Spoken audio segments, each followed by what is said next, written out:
আমার রব ডাকতে বললেন তোর পেশাবে কি আগুন নিভিনি? ব্যাগ ডাকতে বলি আর আমি জানি আমার পেশাবে আগুন নিভবে না গো আল্লাহ, কিন্তু রব্বুল আলামিন আমি এই জন্য পেশাব সারি কিয়ামতের ময়দানে অসংখ্য মাখলুকের ভিড়ে তুমি যখন আমাকে জিজ্ঞাসা করবা তখন আমি বলে দেব আল্লাহ আমি পেশাব ছেড়ে দিয়ে তোমার খলিলের আগুন নেবানোর চেষ্টা করেছিলাম, আল্লাহ জানালেন ব্যাগ তোর পেশাব আমি হালাল করে দিলাম, আমি আল্লাহ তোর পেশাবকে পাক বানাই দিলাম। একবার চিৎকার করে ধরে বলা যাবে আল্লাহু আকবার। না না না, জোরে বলেন আল্লাহু আকবার। ব্যাগ একসাথে বলেন কি? ব্যাগ ব্যাগে দোয়া করতেছে তো ভাবতে পারেন।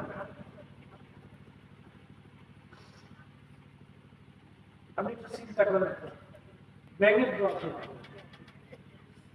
এই জন্য আপনার শুধু দোয়া করি, আপনার শুধু ইবাদত করি না, মখলুক ইবাদত ভাববেন না যে আমাদের জন্য খালি রিজিক আছে। না না না, আপনার বাড়িতে বিড়ালের জন্য রিজিক আছে। বিড়ালে কাঁদে আল্লাহ আমার মালিককে যদি মাছ না দেয় আমি কাকাকে দেবো। একসাথে বলবেন আল্লাহু আকবার।